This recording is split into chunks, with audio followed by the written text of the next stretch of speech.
আপনাদের পরিবারগুলো যদি আপনারা ইসলামিক আদর্শ ইসলামিক পরিবার হিসেবে গড়তে ব্যর্থ হন, তাহলে স্কুল আপনার বাচ্চাকে একজন ইসলামিক হিউম্যান বিইং হিসেবে গড়ে তুলতে পারবে না। এই প্রথম কথাটা আমাদের আজকে সবার মন এবং মননের মধ্যে গেঁথে নেওয়া উচিত। স্কুলে আমি ভর্তি করিয়ে দিয়েছি, মাসে বেতন দিচ্ছি, বাচ্চাদেরকে পড়াচ্ছেন টিচাররা, এটাই কিন্তু একটা বাচ্চার ইসলামিক ডেভেলপমেন্টের জন্য যথেষ্ট না। সর্বপ্রথম এবং সবচেয়ে গুরুত্বপূর্ণ বিষয়টা হচ্ছে তার বাসার পরিবেশটা কেমন। এখানে যারা উপস্থিত আছেন আমাদের গার্ডিয়ানরা এবং ফিমেল সেকশনেও অনেক মায়েরা আছেন। তো প্রথম যে বিষয়টা আপনাদের সবাইকে একটু মনোযোগ দিতে হবে যে বাসার পরিবেশটা যেন ইসলামিক হয়। তো বাসায় ইসলামিক পরিবেশ বলতে আমরা আসলে কি বুঝি? বাসায় ইসলামিক পরিবেশ বলতে আমার বাসার গঠন, আমার বাসার অভ্যন্তরীণ ডেকোরেশন, বাহ্যিক ডেকোরেশন, আমার বাসার ডাইনিং টেবিল, খাবার মেনু, নামাজ, তালিম, আমাদের ওয়াশরুম, আমাদের পিতামাতার মধ্যে সম্পর্ক, ভাই বোনদের মধ্যে সম্পর্ক, পিতার সাথে সন্তানদের সম্পর্ক, মায়ের সাথে সন্তানদের সম্পর্ক, পরিবারের রিজিকের উৎস এবং স্বামী স্ত্রীর অভ্যন্তরীণ সম্পর্ক, এই প্রত্যেকটা বিষয়ে ওতপ্রোতভাবে জড়িত আর কি। ইসলামিক পরিবার বলতে ডিভাইস এডিক্টেড কোনো পরিবার কিন্তু বোঝায় না। দেখেন, আমি এখানে জাস্ট ফটোশ্যুট করতে আসি নাই, কিন্তু আপনারা যেভাবে ফোন নিয়ে বসে আছেন আমি খুব বিব্রত হচ্ছি আর কি। মানে আমি বিব্রত হচ্ছে এই কারণে যে আমাদের বাচ্চারা এটাই শিখবে এখন যে এভাবেই মনে হয় আলোচনা শুনতে হয়। ঠিক আছে, আমাদের বাচ্চারা আজকে শিখতেছে যে আসলে মনে হয় কেউ স্পেশাল কোনো ব্যক্তিত্ব আসলে আমাদের ফোন নিয়ে দাঁড়িয়ে যেতে হবে। মানে তারা কিন্তু এটা শিখতেছে আর কি। এটা ম্যানার না, এটা বরং ডিসম্যানার আর কি। তো ফার্স্ট অফ অল আপনাদের পরিবারটাকে যদি ইসলামিক পরিবার করতে আপনারা ব্যর্থ হন, তাহলে অনেস্টলি স্পিকিং যে আমরা লক্ষ লক্ষ কোটি কোটি টাকা খরচ করে কোনো প্রতিষ্ঠান আপনাদেরকে ইসলামিক সন্তান উপহার দিতে পারবে না। কথাটা আমরা যত দ্রুত বুঝবো ততই ভালো। এখানে প্রতিষ্ঠান যতটা গুরুত্বপূর্ণ তার চেয়ে বেশি গুরুত্বপূর্ণ আপনার পিতামাতার সম্পর্ক এবং ইসলামিক ফ্যামিলির বন্ডিং। তো প্রথম প্রশ্নটা আমি ছুটতে চাই আপনাদের দিকে যে আসলে আমাদের মধ্যে সেই ইসলামিক পারিবারিক মূল্যবোধটা আছে কিনা, এটা আপনাদেরকে খেয়াল রাখতে হবে। আল্লাহ পাক আপনাদেরকে ইসলামিক পরিবার গড়ে তোলার তৌফিক দান করেন। দ্বিতীয় বিষয়টা হচ্ছে যে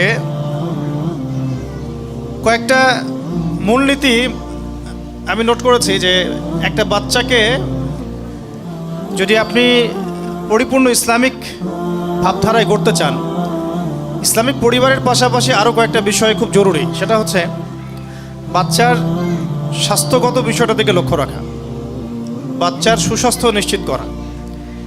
আমরা এই বিষয়টাতে এত বেশি গাফেল যে আমরা আমাদের বাচ্চাদের হাতে এখন কিছু বিষ উঠাই দিচ্ছি খাবারের মাধ্যমে, এবং এই খাবারগুলো তারা মোটামুটি 10-15 বছর ধরে খাচ্ছে। পরবর্তীতে দেখা যায় এমন কোনো অসুস্থতায় তারা পড়ে যান যে ওখান থেকে রিকভার করা সম্ভব হয় না। আর যদি আপনি পূর্বসূরিদের দিকে তাকান তাহলে দেখবেন যে তাদের বাচ্চাদেরকে তারা এমন জায়গায় গড়ে তুলতেন যেটা একটু গ্রাম্য পরিবেশ হতো, একটু মাটির সাথে মিশতে দিতেন, প্রকৃতির সাথে মিশতে দিতেন, খাবারটা খুব প্রাকৃতিক খাবার দিতেন, ভাষাটা শেখাতেন খুব বিশুদ্ধ, ছোটোবেলাতেই হিপস করিয়ে ফেলতেন যাতে বড় হয়ে এটা নিয়ে তাদের কোনো পেরেশানি না হয়। 17-18 বছর হতে হতে তাদের মোটামুটি দাওরা দেওয়ার মতো যোগ্যতা তৈরি হয়ে যেত। 20 থেকে 25-এর মধ্যেই বড় বড় ইমামগণ ফতোয়া দিয়েছেন, ফতোয়া দেওয়ার যোগ্যতা অর্জন করেছেন, মুফতি হয়েছেন। এই প্রত্যেকটা বিষয় রিলেটেড আছে আপনার বাচ্চার সুস্বাস্থ্যের উপরে। আমরা আমাদের বাচ্চার খাবারের ব্যাপারে কতটুকু কনসিয়াস এটাও আমাদের দেখতে হবে। তাদের ঘুমের ব্যাপারে আমরা কতটুকু কনসিয়াস, তাদের ডিভাইস এডিকশনের ব্যাপারে আমরা কতটুকু কনসিয়াস, তাদের পরিষ্কার পরিচ্ছন্নতার ব্যাপারে আমরা কতটুকু কনসিয়াস,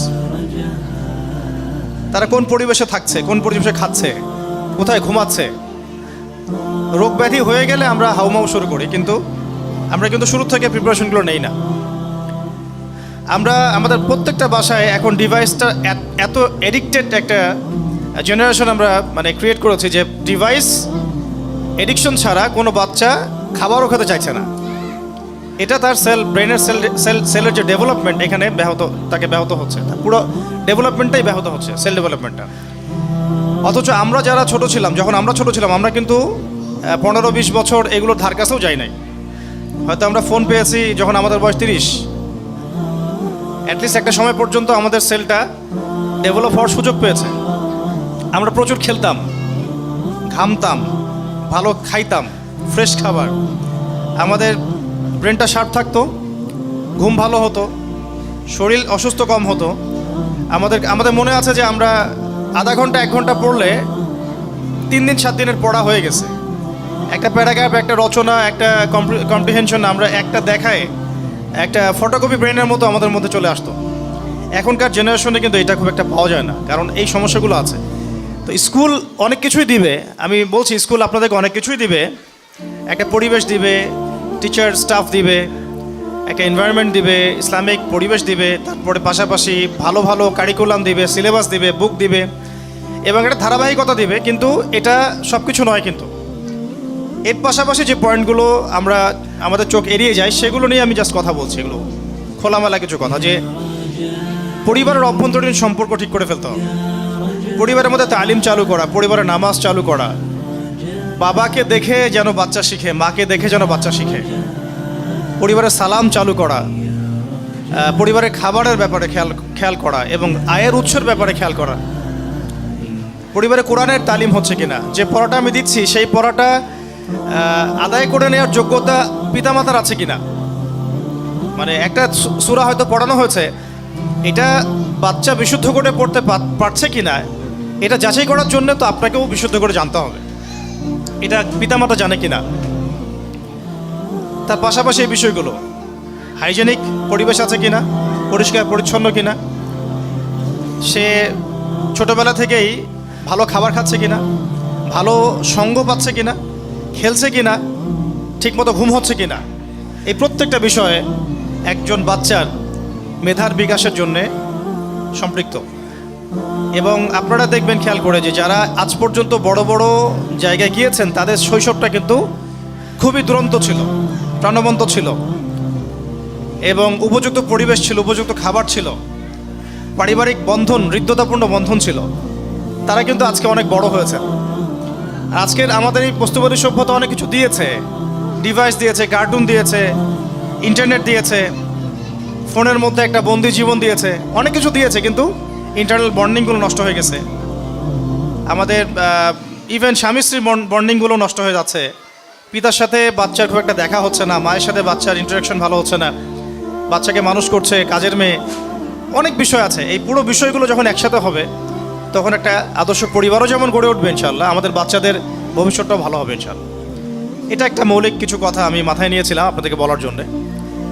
আর বাকি আমাদের ভিশনটা হচ্ছে কমপক্ষে প্লে থেকে নিয়ে ক্লাস 10 পর্যন্ত রংপুরে এই ট্রাইলিঙ্গুয়াল সিলেবাসটাকে লঞ্চ করা এবং এটাকে বাস্তবায়ন করা। তো এটা একটা সময় সাপেক্ষ প্রজেক্ট। তাই যাদের এবার প্রথম বছর আমাদের স্কুলে, তাদের ধৈর্যটা একটু বেশি ধরতে হবে। কারণ আমি একটা এক্সাম্পল দিলে আপনারা বুঝতে পারবেন, যে ধরেন আজকে আমাদের স্কুলে 100 জন বাচ্চা ভর্তি হয়েছে, তার মধ্যে 90 জন বাচ্চা এসেছে অন্য স্কুল থেকে। কেউ আমাদের স্কুলে এসে 3-তে ভর্তি হয়েছে, বা 2-এ বা 1-এ, যারা আমাদের স্কুল প্লে থেকে পড়ে নাই, আমাদের স্কুলে প্লে নার্সারি কেজি থেকে পড়ে নাই। তখন আমাদের স্কুলের ক্লাস 2-এর যে সিলেবাস, সেই সিলেবাসটা তার হজম করতে বা বুঝতে কিন্তু অনেক কষ্ট হবে। কারণ আমাদের স্কুলে প্লে থেকে বাচ্চাদেরকে কোরআন শেখানো হচ্ছে, এবং সে নাজেরা শিখে ফেলছে মাশাআল্লাহ ক্লাস 1-এর লেভেলে গিয়েই। ক্লাস 2-এর লেভেলে গিয়ে সে কিছু কিছু হিপস করা শুরু করছে। এখন একজন বাচ্চা যে অন্য স্কুল থেকে এসেছে, যার এই যোগ্যতা হয় নাই, সে যখন আমার স্কুলে ভর্তি হচ্ছে, আমাদের স্কুলে ভর্তি হচ্ছে, কারণ আমরা খুব বিপাকে পড়ছি আর কি তাকে নিয়ে। তাকে যদি আমরা ওই লেভেলেই দিয়ে দেই, হিপসের লেভেলে, সে কখনোই পারবে না, কারণ সে এখনও আলিফ বা তাসাই পড়তে জানে না। তখন আমাদেরকে বাধ্য হয়ে আবার 2টা সেকশন খুলতে হলো, যে কারা কারা কোরআন তেলাওয়াত করতে পারে, কারা পারে না। এটাকে কেন্দ্র করে আমাদের সকালে 1.5 থেকে 2 ঘন্টা আলাদা সেশন করতে হচ্ছে। এই যে একটা সমস্যা, এই সমস্যাগুলোকে কভার আপ করতে আমাদের আরও মিনিমাম 2-3 বছর সময় লাগবে। একটা লেভেলে যাওয়ার পরে তখন আমরা পার্থক্য করতে পারবো যে সবাই সব ক্লাসের সিলেবাস মানে অ্যাবজর্ব করার মতো যোগ্যতা অর্জন করেছেন। এই জায়গায় গার্ডিয়ানদের আমি ধৈর্যের নাসিহাত করতে চাই, একটু ধৈর্য ধরতে হবে এবং পড়াশোনার ব্যাপারে বাসায় বাচ্চার হোমওয়ার্কটা আদায় করার চেষ্টা করতে হবে এবং সেই হোমওয়ার্কটা আদায় করার জন্য আপনাকেও ওই অ্যারাবিকের যোগ্যতাটুকু অর্জন করতে হবে। এই জন্য আমরা আমাদের স্কুলের পাশাপাশি সেকেন্ড হাফে আপনাদের জন্য কোরআন শিক্ষার কার্যক্রম চালু করেছি, দিনিয়াত শিক্ষার কার্যক্রমগুলো চালু করেছি, পাশাপাশি মা বোনদের জন্য চালু করা হয়েছে আলহামদুলিল্লাহ। ঈদের পর থেকে এটা আরও বেশি প্রচারণায় যাবে ইনশাআল্লাহ তাআলা। আরেকটা বিষয় হলো যে আদব। আমরা একটু লক্ষ্য করছি যে আমাদের অনেকের মধ্যেই, স্টুডেন্টদের মধ্যেই অন্য স্কুল থেকে যারা পড়ে আসছে তাদের মধ্যে আদবের কিছু ঘাটতি দেখা যাচ্ছে, কারণ তারা ওই এনভায়রনমেন্টটা কখনো পায় নাই যে এনভায়রনমেন্টে তাদেরকে ইসলাম শেখানো হয়। এই জন্য তাদের ব্যাপারে আমাদের টিচারদেরকে আমরা বলবো যে একটু সবর করতে হবে। অনেক টিচারকে আমি মানে পার্সোনালি বলেছি এবং এখন আমভাবে বলছি, স্টুডেন্টদের এই চাঞ্চলতা, দুষ্টামি, তাদের ইসলামিক নীতি নৈতিকতা, আদবের যে ঘাটতি, এই ব্যাপারটাতে শিক্ষকদেরকে অনেক বেশি সবরের পরিচয় দিতে হবে। এটা টিচারদের ব্যাপারে আমার একটা নোট ছিল বলার মতো।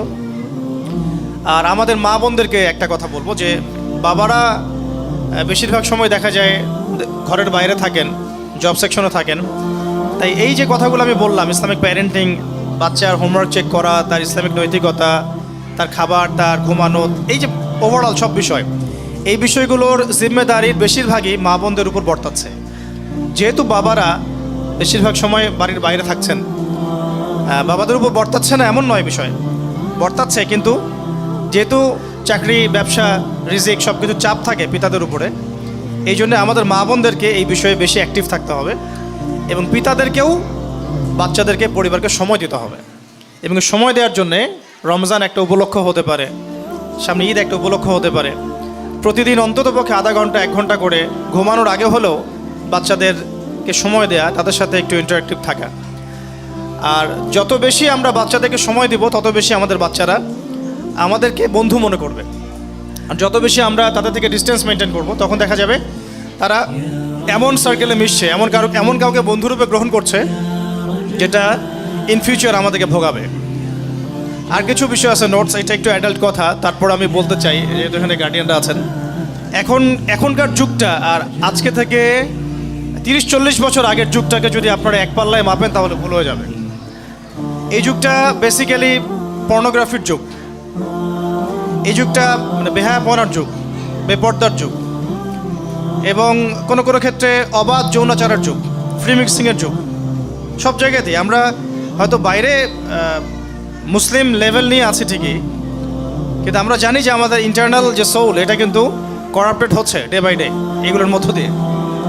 তো আল্লাহর ওয়াস্তে এগুলোকে নেগলেক্ট না করা, এই বিষয়গুলোকে নেগলেক্ট না করা, এবং আমাদের বাচ্চারা আমাদের চেয়ে দ্রুত বড় হচ্ছে, আমাদের মেয়েরা আমাদের চেয়ে দ্রুত বড় হচ্ছে, এবং আমাদের সমাজটা যেহেতু করাপ্টেড এবং প্রত্যেকটা সেক্টর করাপ্টেড, আমি আজকে শুধু টাচ করছি সামাজিক নীতি নৈতিকতা জায়গাটুকুই, এটা করাপ্টেড। পর্নোগ্রাফি ছড়িয়ে দেওয়া হয়েছে, ব্লু ফিল্ম সবার ফোনে, ইন্টারনেটে চলে যায়, অ্যাক্সেস পাওয়া যায়।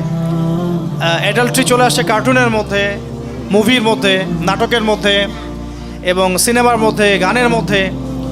এই বিষয়গুলো লাগাম টেনে ধরতে হবে আপনাদেরকে বাসার থেকেই, এটা বাসা থেকে লাগাম টানতে হবে এবং আমাদের মেয়েদের ব্যাপারে খুব খেয়াল রাখতে হবে। বাসায় কাজিন ফ্রি মিক্সিংটা বন্ধ করে দেওয়া উচিত। আমাদের মেয়েরা 10 বছর বয়স হোক, 12 বছর বয়স হোক, তাদের দিকে আমরা যে দৃষ্টিতে তাকাই আর 10 জন মানুষ হয়তো সেই দৃষ্টিতে নাও তাকাতে পারে। এই জন্য বাসার সিকিউরিটিটাকে একটু স্ট্রং করা, বাসার পরিবেশটাকে, নীতি নৈতিকতাকে স্ট্রং করা, ফ্রি মিক্সিংটা বন্ধ করে দেওয়া, কাজিন এই বিষয়গুলো বন্ধ রাখা, অ্যাডাল্ট্রি তো মোটেই না করা, এবং বাচ্চাদের সামনে একটু খোলামেলা বিষয়গুলো ডিসকাস করা আর কি। আমি মনে করি বাচ্চাদেরকে এখন খোলামেলাভাবেই এই বিষয়গুলো বোঝানো উচিত, কোনটা গুড টাচ, কোনটা ব্যাড টাচ, কোন ইন্টারেকশনটা ভালো, কোনটা খারাপ, কোন আদরটুকু তোমাকে টিচার করতে পারবে বা আমি করতে পারবো, কোনটা করতে পারবো না, কোনটা তোমার প্রাইভেট পার্টস আর কোনটা তোমার নন প্রাইভেট পার্টস, এগুলো আসলে বাচ্চাদেরকে বোঝানোর দায়িত্ব কিন্তু এখন আমাদের নেওয়া উচিত। আপনারা দেখছেন সমাজের মধ্যে রেপ দিন দিন বাড়ছে, জেনা তো আগেই বেড়েছে, ব্যভিচার আগেই বেড়েছে, এখন রেপের সাথে ইভেন সমকামিতাও বাড়ছে।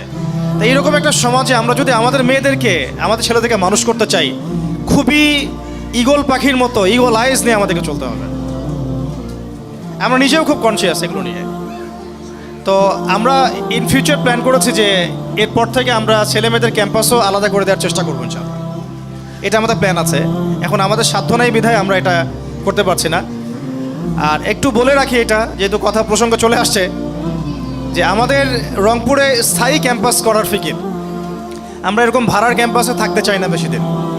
আমরা চাই যদি আপনাদের মধ্যে বিত্তশালী যারা আছেন বা ইসলামিক মাইন্ডেড যে মানুষরা আছেন, যাদেরকে আল্লাহ পাক সামর্থ্য দিয়েছেন, তারা যদি সবাই হাত লাগান, আমরা রংপুর শহরে ইনশাআল্লাহ একটা পার্মানেন্ট ক্যাম্পাসের দিকে ফোকাস করতে পারি। সেখানে আমরা আবাসিক অনাবাসিক বিষয়গুলো রাখতে পারি, আমাদের ট্রান্সপোর্ট থাকতে পারে, এবং সেখানে স্কুলিং, মাদ্রাসা, মক্তব, এভরিথিং, দাওয়া সেন্টার একসাথে আমরা একটা ক্যাম্পাস গড়ে তুলতে পারি। একটা কমিউনিটি বিল্ড আপ না করলে আমরা অস্তিত্ব সংকটে পড়ব। আমার এই কথাটা একটু মার্ক করে রাখেন। যদি আমরা কমিউনিটি বিল্ড আপ করতে ব্যর্থ হই, এখন আমরা কিন্তু কমিউনিটি ওয়াইজ নাই, আমরা বিভিন্ন জায়গায় আছি, এক জায়গায় আসছি, এটা কমিউনিটি না। কিন্তু একটা চাপ যখন আসবে উপর থেকে, দেখবেন সবাইকে উঠিয়ে নেওয়া সহজ। বাট একটা কমিউনিটি যদি আমরা বিল্ড আপ করতে পারতাম বা পারি ইন ফিউচার, সবাই কাছাকাছি থাকি একসাথে, আমাদের কমিউনিটি, আমাদের সোসাইটি, আমাদের ঈদগাহ, আমাদের মসজিদ, আমাদের মাদ্রাসা, আমাদের স্কুল, এবং আমরাই সেখানে মানে থাকছি অ্যাজ এ নেইবার, তখন দেখা যাবে আমাদের বাচ্চারা ভালো প্রতিবেশী পাবে, ভালো পরিবেশ পাবে।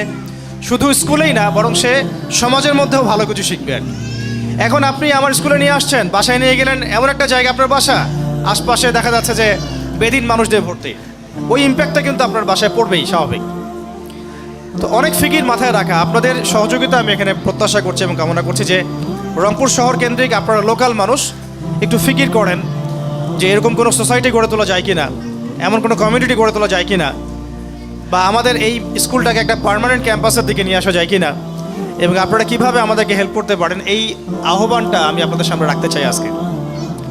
আরেকটা বিষয় বলে শেষ করছি যে আপনারা ওয়ার্ল্ড অ্যাফেয়ার্স সম্পর্কে ভালো জানেন যে সারা বিশ্বে, সারা রমাজানে কি হলো, এখন কি হচ্ছে। আমরা অনেক বেশি ব্যস্ত, সারা দেশব্যাপী অনেক মুভমেন্টে আমাদেরকে থাকতে হচ্ছে। তো প্রত্যেকটা গার্ডিয়ানকে আমি বলবো যে আপনারা নিজেরাই আমাদের একজন শিক্ষক হয়ে যান, দায়িত্বটা শুধু আমাদের কাঁধে চাপাই দিয়েন না। প্রত্যেক মাকে আমরা বলবো যে আপনারা নিজেরাই আমাদের শিক্ষিকা হয়ে যান। এটা আনপেইড শিক্ষিকা, আনঅফিসিয়াল শিক্ষক। আমরা যা পড়াচ্ছি বাসায় তদারকি করেন, তাদেরকে সময় দেন, তাদের পড়াটাকে আদায় করেন, আদায় করার যোগ্যতাটা আপনিও তৈরি করেন। বাকি বাংলা, ইংরেজি, অঙ্ক এগুলো তো আপনারা সবাই আমার চেয়ে ভালো জানেন, এগুলো আদায় করার জন্য আপনারা যথেষ্ট। আমি বলছি ইসলামিক বিষয়গুলো, কোরআন, হাদিস এবং অন্যান্য বিষয়গুলো। আস্তে আস্তে এই সিলেবাসটা এত সুন্দর করে করা হয়েছে এবার, আলহামদুলিল্লাহ। পরের বছর ইনশাল্লাহ আরও ভালো হবে ইনশাআল্লাহ। আমরা রাতের পর রাত জেগে, মানে নির্ঘুম রাত কাটায়, মৌলানা আব্দুল মালিক সাহেবের ছাত্রদের কাছে বসে পরামর্শ করে রাতের পর রাত জেগে জেগে এই ট্রাইলিঙ্গুয়াল সিলেবাসটা এবার করেছে আলহামদুলিল্লাহ। একটা বছর গেলে পরে আপনারা বুঝতে পারবেন যে একটা বাচ্চা এক বছরে কত কি শিখলো আলহামদুলিল্লাহ। তো কথা অনেক, তবে সময় সংক্ষিপ্ত। মূল কথা হচ্ছে আমরা শুধুমাত্র পড়াশোনা, টেক্সট বুক পড়াশোনার দিকে ফোকাস না করি। পড়াশোনা আমার আদবের মধ্যেও থাকবে, আখলাকের মধ্যেও থাকবে, পরিবারে থাকতে হবে, নৈতিকতা থাকতে হবে। একটা ছেলে ক্লাসে ফার্স্ট হয় নাই, কোনো সমস্যা নাই, ওই ছেলেটা মুআদ্দাব কিনা, আদব আছে কিনা তার মধ্যে, ভদ্র কিনা, এবং তার মধ্যে ইসলামিক নৈতিকতা কতটুকু, এটা বড় বিষয়। জীবনের এক পর্যায়ে এই ফার্স্ট, সেকেন্ড, থার্ডের এই পজিশনগুলো হারিয়ে যায়। তার আদব, আখলাক, তার নীতি নৈতিকতা এবং অনেস্টি, এইটাই শাইন করে যায় এক সময়। খেয়াল করে দেখেন, আমরা এখানে অনেক অনেক বড় জায়গায় এসেছি এখনই, আপনারা কিন্তু অনেক সময় ফার্স্ট বয় ছিলেন না, হয়তো আমি লাস্ট বয় ছিলাম, এমনও হতে পারে। কিন্তু আজকে আপনি এই জায়গায় চলে আসছেন হয়তো অন্য কোনো কারণে, হয়তো আপনার অনেস্টির কারণে, হার্ডওয়ার্কিংয়ের কারণে, আন্ডারস্ট্যান্ডিংয়ের কারণে, বা আপনার অ্যানালাইসিস ক্ষমতা বেশি তাই, অথবা আপনি আল্লাহর সাথে বেশি কানেক্টেড, এই কারণে হতে পারে। শুধুমাত্র সার্টিফিকেট শিক্ষা নয়, এই মানদণ্ডটা কিন্তু শিক্ষা নয়। প্রত্যেক বাবাকে ভূমিকা রাখতে হবে, মাকে ভূমিকা রাখতে হবে, আমারও স্বাস্থ্য দেখতে হবে, খাবার দেখতে হবে, খেলা দেখতে হবে, ঘুম দেখতে হবে, সব দেখতে হবে।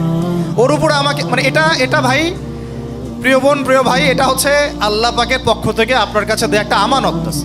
এই সন্তানের মালিক আমি না, এই মেয়ের মালিকও আমি না, এটা আল্লাহ পাক আমাকে দিয়েছেন একটা সার্টেন টাইম, আমি তাকে আল্লাহর আমানত আমি দেখাশোনা করছি। হ্যাঁ, এটা আমার রিজিক।